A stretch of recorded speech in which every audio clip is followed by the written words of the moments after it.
Hi, I'm Haley, and this is Go Natural English. Everybody makes mistakes with grammar, even native speakers, especially when they're speaking. The types of mistakes that native speakers and English learners make are different, though. Mistakes are an important part of learning anything, but as you're becoming more fluent in English, you'll want to minimize the amount of mistakes that you're making. In this video, I am going to show you 10 quick grammar fixes that will help you sound more fluent now. At the end of this video, make sure you go down to the comment section and tell us which of these fixes was the most helpful for you. Also, if you like this video, please give the video a like by hitting the thumbs up button. That really helps the channel grow and helps us build a bigger community of English learners. Make sure you guys stick around until the end of the video because I'm going to give you a quick little quiz to see how well you've learned a couple of these tricks. You might think you need to know everything about grammar through and through to be a better English speaker, but that's simply not true. It is not necessary for you to be an English expert in order to speak clearly and to be understood. There are a handful of quick fixes that we can make right here, right now, today, for free. These are things that you can and should change with your English that actually make a difference and matter. As a side note, be careful who you learn English from because a lot of English learners make these mistakes and some English teachers even make them as well. If you can implement these fixes into your English today, you'll sound much more fluent. Some of these fixes are a little bit more challenging than others, but I promise they'll be clear and quick for you to implement right now. Let's jump into them now. Be sure to repeat after me when I say the correct version so you remember it better. Number 1, articles with countries. Never, ever say US or United States without the.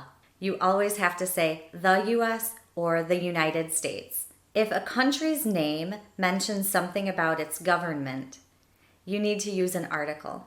For example, the United Kingdom, the Democratic Republic of Congo, the People's Republic of China. Or if the country is a group of islands, you also want to use the. For example, the Philippines or the Maldives. Number 2, wish and hope. Quick fix. Always think about the situation, not the grammar rule. In general, we use hope for possible things in the future. For example, I hope my team wins. With wish, we use that for unlikely or impossible things in the past, present, or future. For example, I wish we would have won the game. I wish he were taller. I wish he were coming to the party. Notice my use of were in those sentences. It's like the second conditional, so we would want to use were with all subjects. Number 3, contractions. Quick fix. Don't use have or has when it's followed by a noun. We wouldn't want to say, I've a car. That is weird. You would always say, I have a car. We only use the contraction when it's followed by a past participle. Number 4, tense.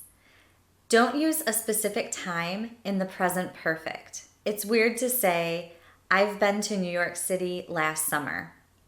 You would say, I've been to New York City. I went there last summer. Use the simple past if you want to give a specific time, but never use the time in a sentence with present perfect. Number 5, uncountable nouns. You can never make uncountable nouns plural. So it's always homework, never homeworks. It's always advice, never advices. Number 6, participial adjectives like bored and boring. Quick fix. ED is for the effect or the feeling. ING is for the thing that causes that feeling. For example, I'm interested because this video is interesting. Or I'm boring, so my students are bored. Number 7, incorrect word order. In English, usually adjectives come before nouns, but there are some nouns like anything, anyone, everywhere, where we want to use the adjective after that noun. It's wrong to say, I want to go exciting anywhere. It's good to say, I want to go anywhere exciting, or I met someone handsome. Number 8, since versus for. Always use since when you're talking about the time something started. Use for when you're talking about duration of time. For example, I've been an English teacher since 2010. I've been teaching English for 10 years. Number 9, prepositions. Unfortunately, there are just too many that you're going to have to see them enough so that you can memorize them. But let's start with one common mistake. I'm married to a wonderful man, not with. With married, we always want to use to. Number 10, wordiness. Simply put, don't overcomplicate your sentences. Making longer sentences does not always make you sound like a better English speaker. In fact, trying to make your sentences fancy and complicated often causes a lot of confusion for the listener. Keep it simple and short. Say what you mean. All right, let's try a quick quiz to see how well you've got this. For the first sentences, I want you to decide if we should use wish or hope in each sentence. So for the first one, she finds a better job soon. For this one, it should be hope. This is a possible thing, so we'd want to use hope here. The next one, he would have won the game. Yes, this one should be wish. We're talking about something in the past that didn't happen, so it's impossible. The next one, they could come to my party, but I know they're busy. This one also should be wish. Here, even though we're talking about something in the future, it's impossible because the people are busy, so we would want to use wish. All right, let's check your understanding of count and non-count nouns. Which one is correct for this sentence? I learned a lot of great information is correct here.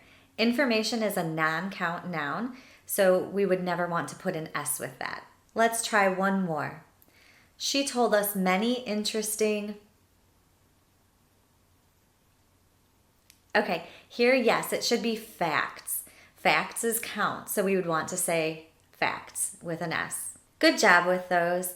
Remember, making mistakes is good because it means you're trying something new. But if you make these quick fixes today, you'll surely be seen as a more advanced English speaker. And hey, if you would like to keep learning, I highly recommend that you watch this video right here.